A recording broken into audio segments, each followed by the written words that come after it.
So welcome to the Tejano Virtual Events. Thank you all so much again for coming. We are going to have a great presentation that's going to be really informative about a wonderful organization that provides a lot of resources and services here in the El Paso region. So we are joined today by the United Way. We have Miss Elizabeth Games and Miss Violeta Lopez Unzueta, who are going to be sharing more about their organization with us. So if you would, just get comfortable, mute your microphones. If you have any questions, you can put them down in the chat box or you can raise your hand. And I will be putting a link in the chat box in just a little bit to show you how to get Tejano passport points for attending this presentation. So whenever you're ready, Miss Games, you're welcome to start. Miss Davis, do you have a question?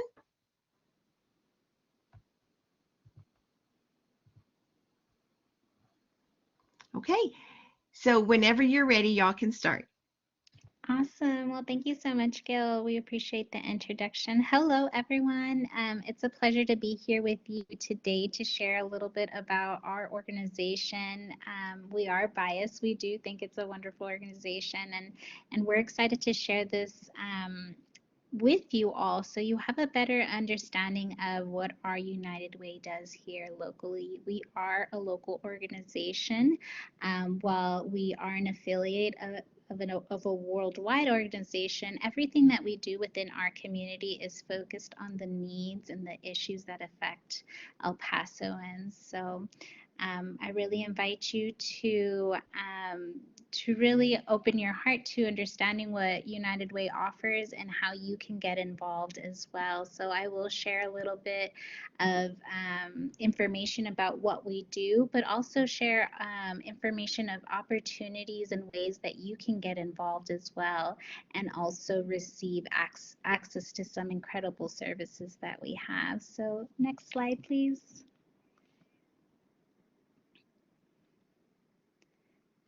Awesome, great. Well, my name is Elizabeth Games. I'm the VP of Philanthropy and Engagement. And like I said, it's my pleasure to be here today.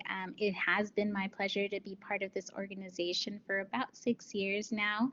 I started in the marketing department and since then have grown into this position where I have the opportunity to focus on its marketing efforts and its fundraising efforts simultaneously. But before, I'd love to kind of get an understanding of your all's understanding of our community and where we are.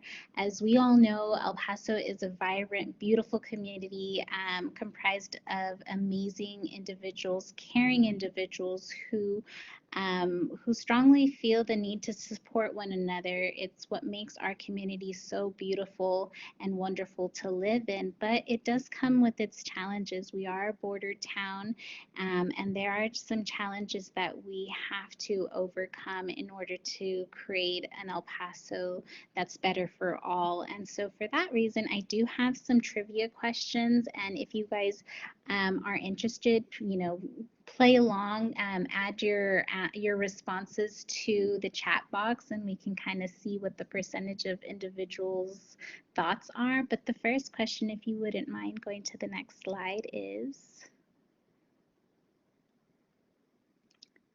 question 1. What percentage of El Paso households are in poverty? A little hint, the state average is 14%. Any guesses? B, 25%. B, C. All right, we have a variety of responses. Awesome. Thank you for going along. If you could go to the next slide. It's actually 21%. So those who thought C, you are correct, 21%. And so you can see very well that our community, compared to other communities in the state, isn't faring too well. The state is 14% and we're at 21%. So that's quite a drastic difference. The next slide. Question 2, what is El Paso's unemployment rate? Hint, the state average is 4.9. C, 8.5, you're getting an A, B, variety of answers. All right, The actual answer is, if you can go to the next slide, is B, 6.3%. So again, much higher than the state average. And so that in itself poses a lot of challenges when individuals who are unemployed are trying to provide for a family. The next slide. What is the average annual cost of full-time childcare in El Paso? And so whether you have children or not, this is really important to understand the fact that, you know, our community has a lot of children, and there is a need for us to ensure their safety while parents are trying to provide for their family and are working. So childcare can be a huge expense on the bottom line of a family's income. So next slide.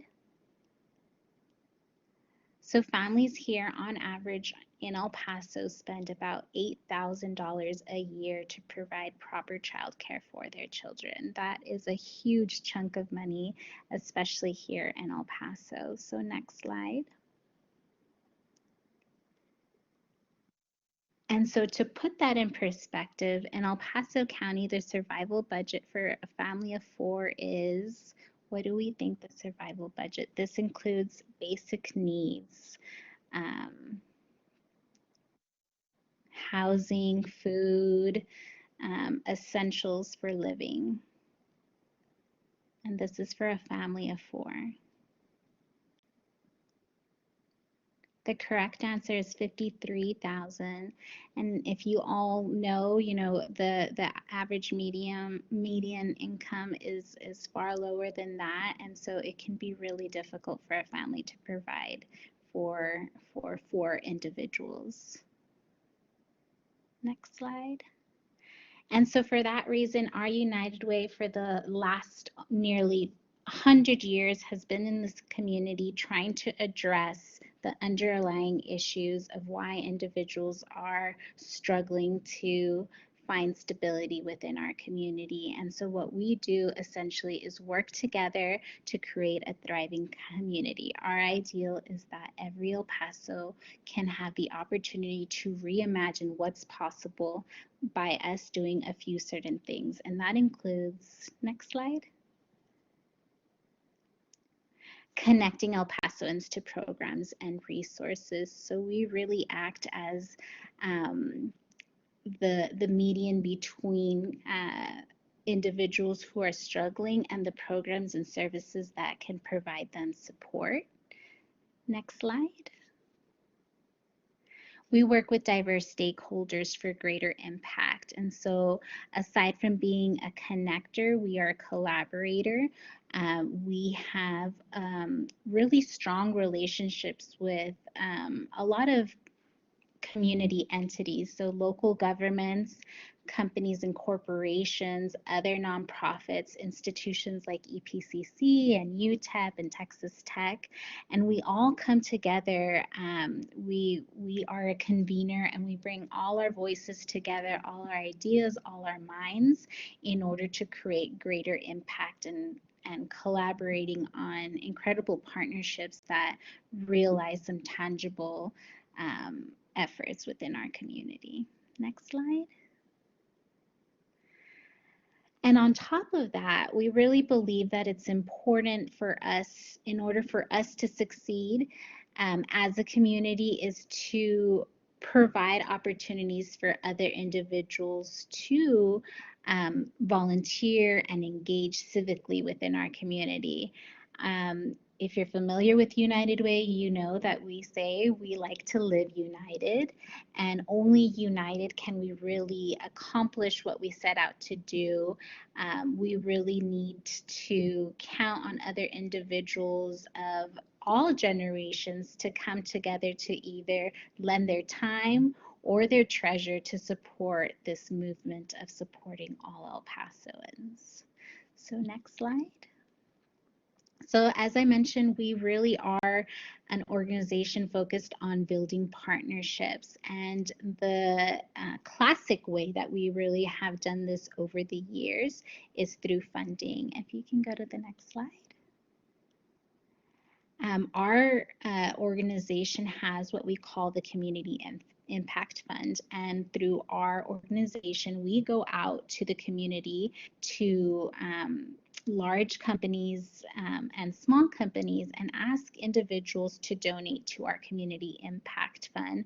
And we raise millions of dollars to be able to fund and lead more than 30 programs and partnerships from a strong network of more than 25 vetted organizations.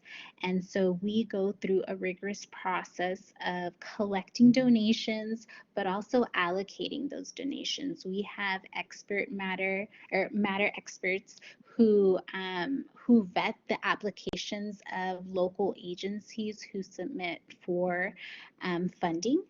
And it's a rigorous process to ensure that we are making the most of the dollars that El Pasoans have committed to our organization.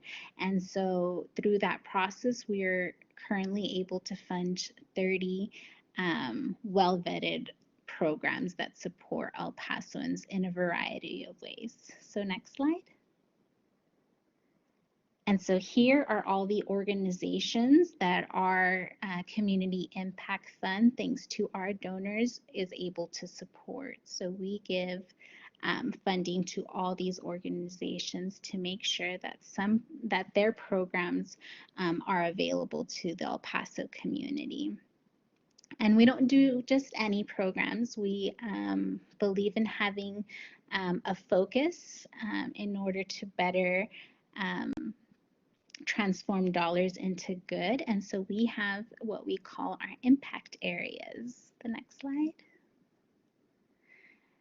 So we really focus on improving the lives of El Pasoans through education, health, basic needs, and financial stability. And so we really focus on early childhood and youth development. We focus on improving healthy lifestyles. We also focus on ensuring that individuals have their most basic needs, so shelter and food. And then we also focus on ensuring that individuals have the tools they need to better improve their financial stability. Next slide. So the next slide is actually a video and a family that was impacted by our Community Impact Fund and a program that they did way funds.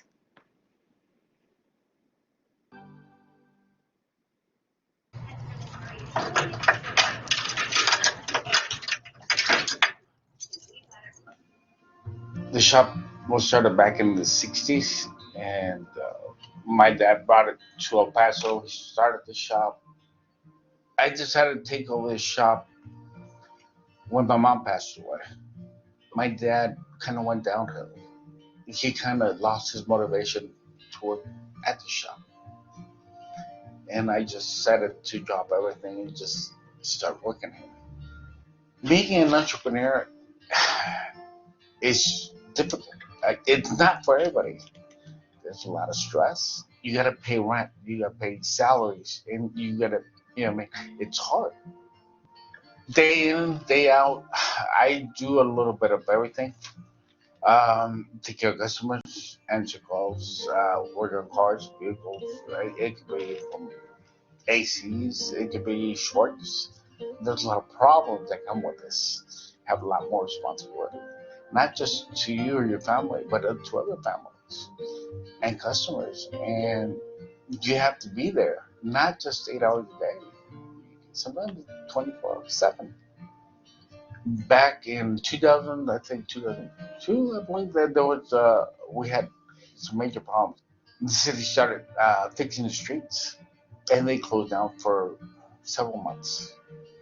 And we were planning on closing the shop because we couldn't afford keeping the shop. I felt we were tied up because I just couldn't find a way out. I needed help. Once I found it, I just felt free. I knew there were things that could help out there. The micro enterprise program has helped me in several ways. It has showed us how how to manage, how helps to go forward instead of saying I'm closing shop. I can't take this anymore. I can't figure out how to do this. These programs have helped me see other things, ways to help myself and help other people or the shops. After everything was done, it kept us on a different level than most shops. And I think that's what is keeping us alive. Because we have that idea that the doors are not closed. There's always something there open that's going to help you out one way or another. If it wasn't for United Way, Project Vida, I think we wouldn't be here.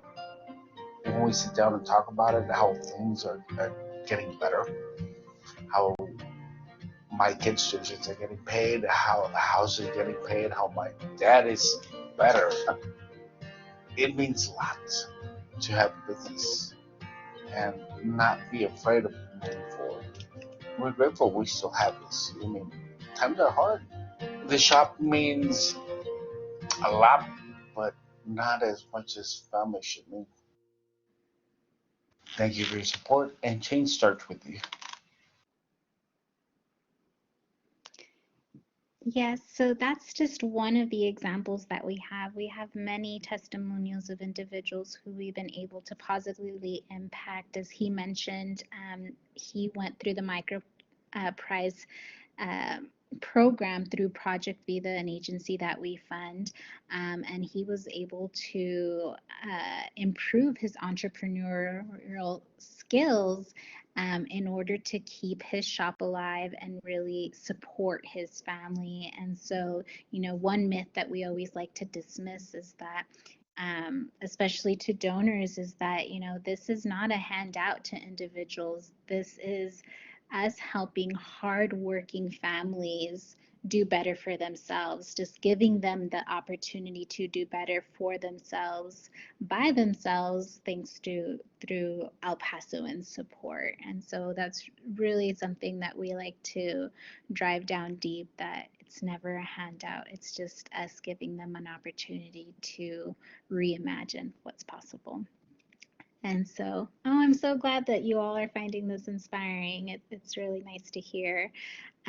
So as I've been saying, our goal is really to strengthen families and ensure their stability. And so on that note, I'm going to hand it over to my colleague Violeta, and she is the Assistant Director of Education, and she leads one of our signature programs, the Parents as Teachers program, a program that is available to any parent or caregiver of those of children 0 to 5. And so this is definitely an opportunity, if you do have children, to listen in and see what program you might be interested in being a part of. So I'll hand it off, Violeta. Thank you. And if you can change the slide, please. The next one. Our Parents as Teachers program. Our Parents as Teachers program works to increase parent and caregiver understanding of child development and improve parenting practices. It is an evidence-based program, and through this program, we are hoping that we can detect early developmental delays and health issues, and we want to prevent, of course, through the teachings, we are hoping that we are able to prevent child abuse and neglect and improve school readiness and school success. Next slide, please. Our Parents as Teachers program has 4 components: the personal visits, the screenings, the group connections, and the resources. Next slide, please. The parent interaction. Children learn during all their daily interactions with parents, because we consider that parents are the first teachers in the home. In this section, parent educators choose a homemade activity for the parent and help them connect with their child to boost their developmental and strength parent-child bond.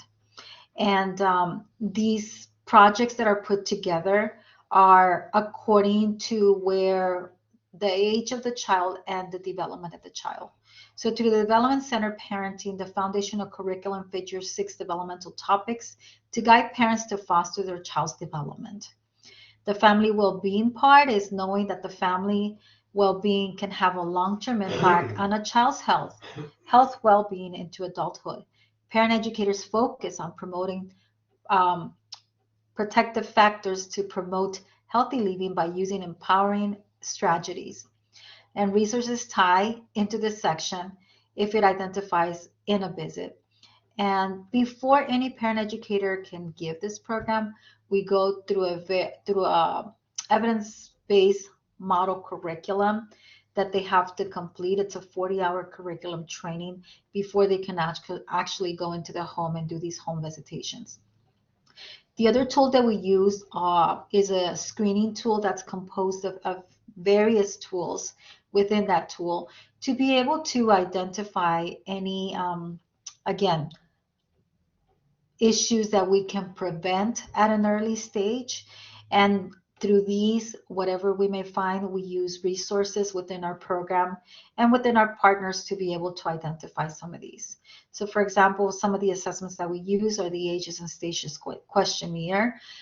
This is a questionnaire that's based on the age and what stage the child is supposed to be in. And these are questions that we ask the parents. The social emotional assessment tool, the parent interactions with child. It's a checklist of observations linked to outcomes.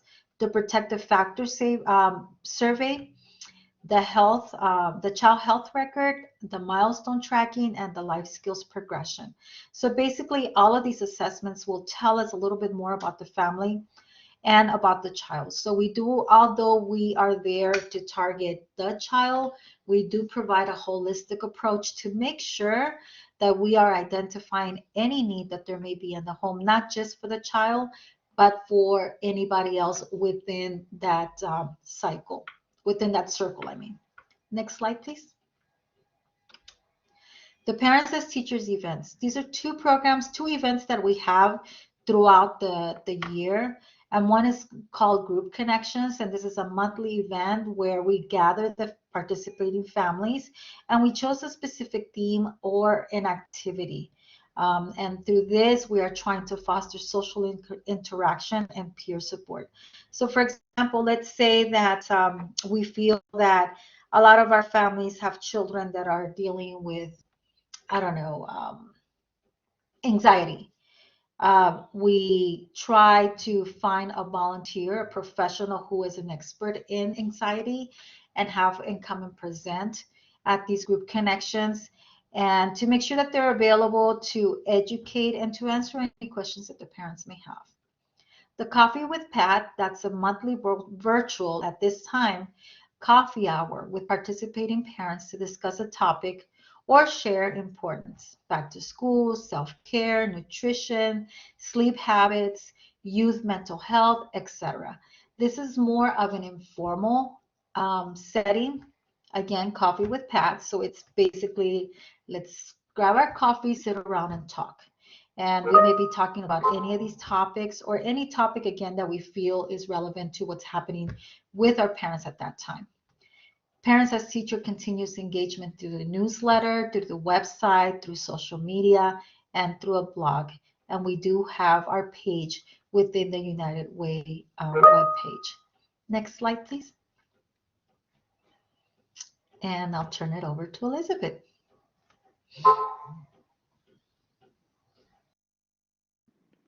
Awesome. Thank you, Violeta. And I'll just share my experience too.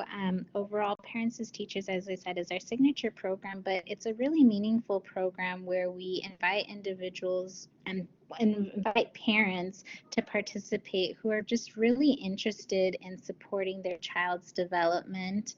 I actually participated in the program a few years back, and I was a first-time parent and just scared to make mistakes, and it was really wonderful to have an advocate and the parent educator who came and visited and assessed my child's development and assessed my goals within my family, for myself, and for my child, and really guided me to feel much more of a confident parent. And so it's a really great program if you're interested in improving your child's school readiness, which I'm sure we all are if you have children. So just wanted to share that perspective as well. Going on further, I also wanted to share other programs that might be of interest to individuals within our community. Our United Way has really transformed in the programs and services it has to offer within the community, and that has a lot to do with, the situations that have come into our city. And unfortunately, many of you may remember August 3rd, 2019, when we had the mass casualty event. And I still get goosebumps thinking about it, but it was a tragic event that I know affected each and every one of us in one way, small or big, whether you were there, whether you're not. And for that reason, our United Way was tapped by local governments to start a program that was able to help individuals either directly or indirectly affected by the mass casualty event. And so, again, whether you were there, whether you're not, you're able to access this program. And what it is, it's El Paso United Family Resiliency Center. We opened in December 19th following the event to really offer a place of healing and support, dedicated to serving those who were directly or indirectly impacted by the tragedy. And our main focus is really to kind of help individuals navigate a world after that. We know that a lot of us, again, whether we were there or not, were affected. And so there are some issues that what we call our resiliency navigators can help individuals work through. So next slide, please. The August 3rd tragedy deeply impacted El Pasoans, but long-term healing is possible. The El Paso United Family Resiliency Center is our community's connection to free resources like traditional and non-traditional therapies, spiritual care, and more. Our caring team of professionals can guide you or someone you love on a journey to healing. Call the El Paso United Family Resiliency Center at 915-775-2783. Together, we heal. Great.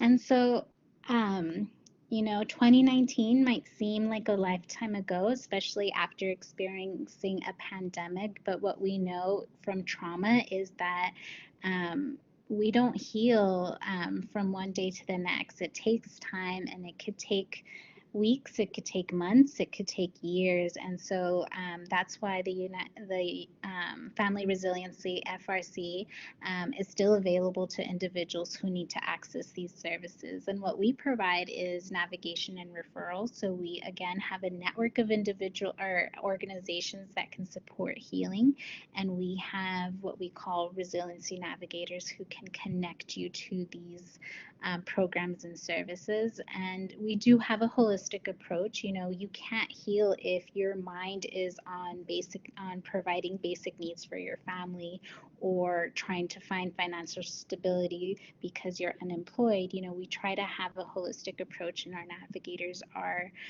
able to provide wraparound services to ensure that the family is doing well in all areas of it.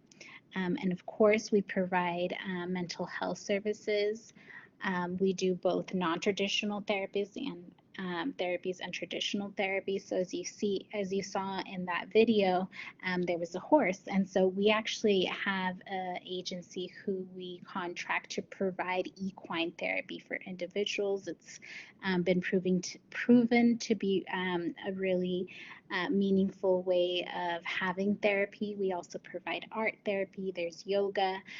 So there's definitely a variety of ways to start your healing process. We also do the traditional support groups. And the other thing that we really see value in is providing outreach and education opportunities. Especially in our community, there is a stigma behind mental health services. Though I do think we're getting better, there has always been a stigma about accessing those kind of resources and services. And so we're trying to break down that stigma and ensure and educate people on how valuable it can be to an individual or to a family. So next slide. Um, you also might be familiar with some of our efforts. We took the lead on what we called the Love for El Paso effort, and again, just an opportunity for us to come together and honor those who we lost and send those who have been deeply affected. And so these last 2 years, we have hosted a Luminaria Remembrance Drive-Through. And so you all might have heard of it. It took place at Escarate Park, and what we do, thanks to dozens of volunteers, is we line the whole park, the whole lake with luminarias. And it started out of the pandemic. Obviously, we couldn't come together in person, and so we decided that a drive-through would be nice, and it was just a way on the first 1 year and the second year mark to come together and really just honor those individuals who we lost. Next slide. And as I mentioned, we're really focused on education. And so one of those pieces is the launch of our United and Resilient podcast. It's available on almost any platform that you might listen on a podcast on. And really what it is just conversation with local leaders, mental health specialists, and regular fellow El Pasoans who are sharing their stories about the effect of August 3rd and kind of moving forward, and just in general mental health awareness for individuals who are interested in exploring that. So that is one program. If you feel the need to, if you still feel affected by the tragedy, we encourage you to reach out, and we're more than happy to help you navigate that healing process. Next slide. Walking into the FRC, I was so overwhelmed and devastated. I was now caregiver to my mother and grandmother and trying to figure out how to help my oldest daughter. I heard about the FRC on the news and decided to go speak with them. I met Jamie that first day. I was so overwhelmed with everything I need to do for my mom and daughter and had no clue where to even start.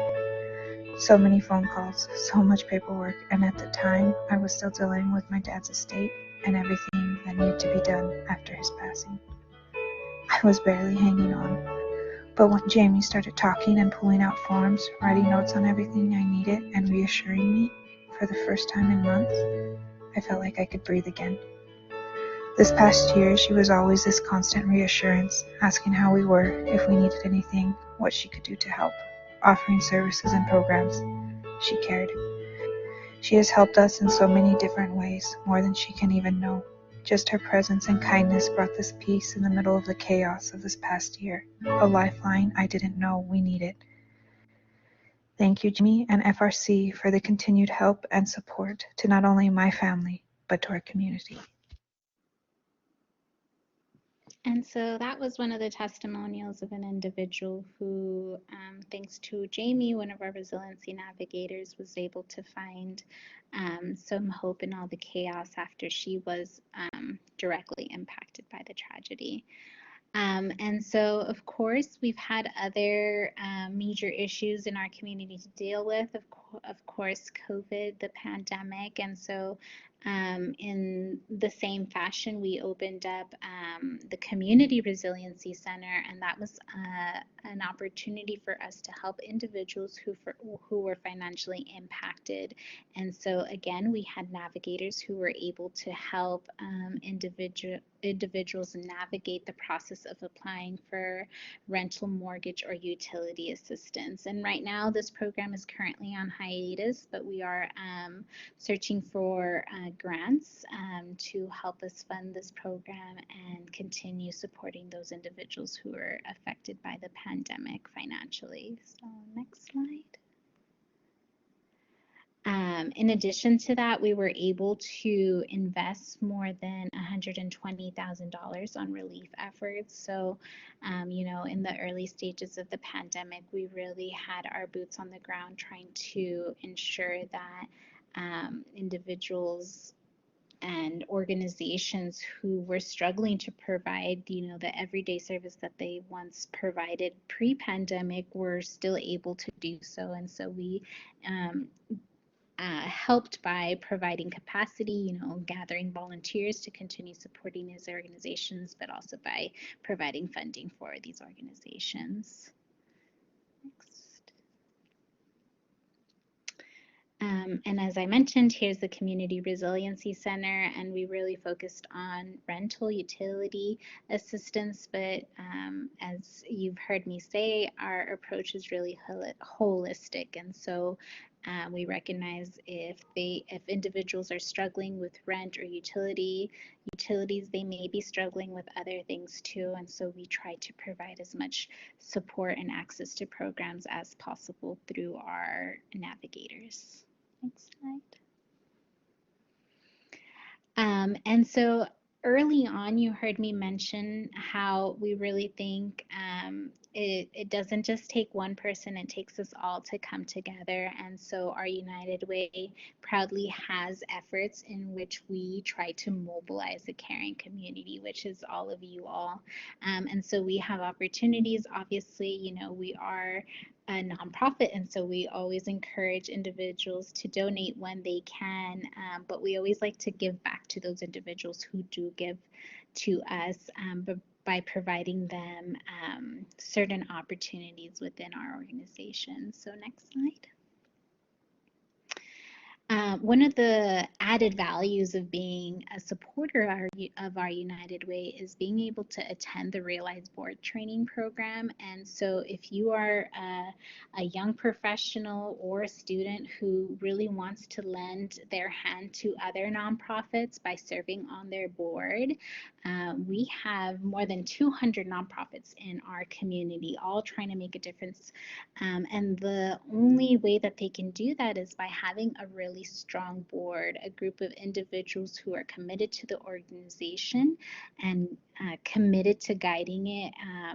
And when you do so and you do enter a board, there are a lot of roles and responsibilities you may not be aware of, including understanding the financials of a board, understanding the CEO relationship with a board, just all these intricacies that individuals might not be aware when they step on the board. And so we, thanks to the Paso del Norte Health Foundation, offer lunch and learn series. So during lunch, individuals can hop online and learn a little bit more of what it means to run a nonprofit agency on the board side. And it's a 4-course module led by individuals who are certified trainers and give lessons on, again, making sense of financial reports, the executive director relations, and so much more. And so if you are an individual who is piqued by the idea of serving on a board, this is really the first step to take to be able to do so. So I really encourage you to participate if you have the chance. Next slide. As I mentioned, we really value our donors, and so we have groups of donors and like to provide them curated events and opportunities that match up where they are in their stage of life. So we have the Young Leaders Society and Rise, and obviously there is an annual contribution to give. One thing we know is that with donor networks, if you do participate, it's not a membership fee. You heard me talk about our community fund. If you do give at this level, all your money goes directly into the Community Impact Fund. And as I said, the Community Impact Fund is what funds all these local programs. So it's never a membership fee. It really is a donation to the community. So next slide. So we have our Young Leaders Society. It is the premier young leaders network here in our community, and it's really comprised of some of El Paso's brightest and most compassionate young professionals. They come from a variety of industries, from nonprofits, they come from banks, they come from hospitals, they are teachers, just a variety of individuals who know it's important to give back, but are also seeking opportunities to network, to volunteer, and make connections with some of the major community leaders within El Paso. And so we host a variety of events with community leaders. We previously had individuals like Dr. Natalicio, Kelly Tomlin, who is the CEO of El Paso Electric, Rick Francis, who is the CEO of Westar. All these major community leaders connect with our young professionals. So it's a really real treat to be in their presence and understand their journeys as well. So we really are able to connect our young professionals to these leaders. And to take that to the next level, we host the Engage Summit, which is a convergence of the region's most leaders. And so this is, sorry, sorry about that. So the Engage Summit, we host it once a year. And again, we bring nearly 200 young professionals in a room to just come together and listen to some of the community's top leaders discuss, upcoming projects within the community. And so the next video is a preview of what the Engage Summit is, and not necessarily a preview, but gives you an insight of what it means to be a young leader.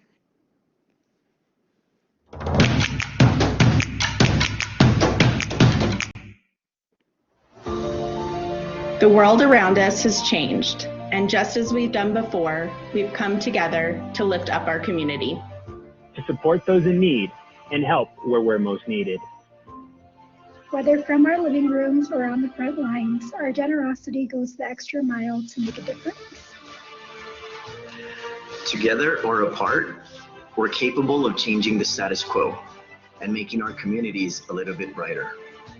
Even in unprecedented times and times of uncertainty.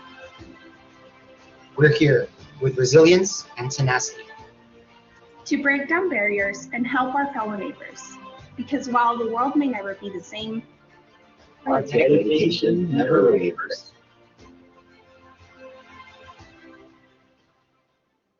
Yeah, so if you resonate with anything that they shared as far as being caring individuals who want to give back and help El Paso thrive, I really encourage you to look into that. The other donor network that we have is RISE, and it's on a smaller scale. It's more for entry-level individuals who are just starting their philanthropic journey. But on the same token, we still host, fun, immersive events, and we really focus on hands-on volunteer projects. So our United Way puts together these one-of-a-kind projects for young professionals as well, and then they'll go out and hang out at a bar or at a restaurant to come together and just get to know one another. And so that's what RISE is. Next slide.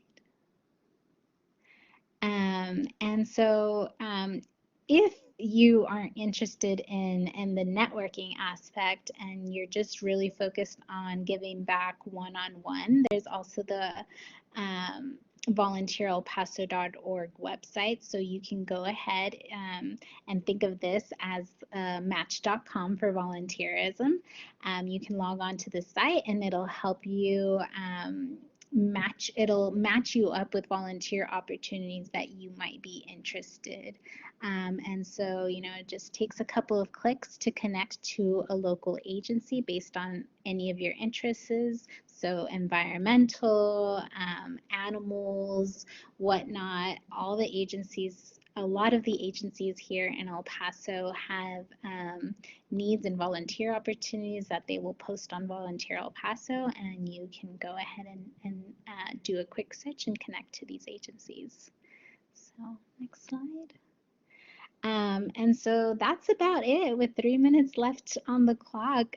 Just wanted to share where you can connect with us. Obviously, we have a website for our United Way, but if you are interested in accessing some of the resources through Parents as Teachers or the Family Resiliency Center, you can see the website there. If you're interested on serving on a board, you can see the realizeboard.org site. Or if you're interested in young leaders and getting involved in that way, our site and our social media handle is there for you as well. So that kind of concludes our About United Way. I hope it was informational and useful to you all, and we really hope that we can have you all connect with our United Way one way or another. Thank you so much. Does anyone have questions for Ms. Gamez?